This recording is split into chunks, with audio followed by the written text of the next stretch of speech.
আজ হলো 1 তারিখ। আজ হারকে ঠিকাদার হিসাব করলে আর হিসাব করে টাকা বাড়লো 13,000। আর বাড়ি থেকে টাকা চাইছে 20,000।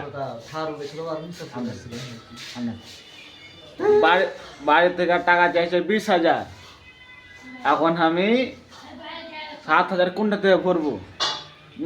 আর একটা ব্যাপার, আমাকে বাড়িতে ফোন লাগাইছে, আমাকে খালি টাকা লিবার লাগে খালি 1 তারিখ আর কি কইছে ঘুরা মাইনে 29 তারিখে, খালি দুদিন আগে পিছিয়ে করে ফোন লাগিয়ে টাকাটা 10-20 হাজার পাই।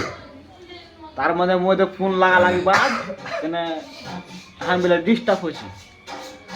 খোঁজ খবর লাগাইলা খালি মেহনত ফোন লাগাইছে আর টাকা চাইছে 20,000 করে, আর 13,000 টাকা মাসে বাড়াইছে।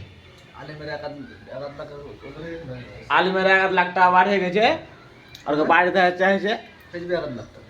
কাটিয়ে রে কি 1 লাখ টাকা?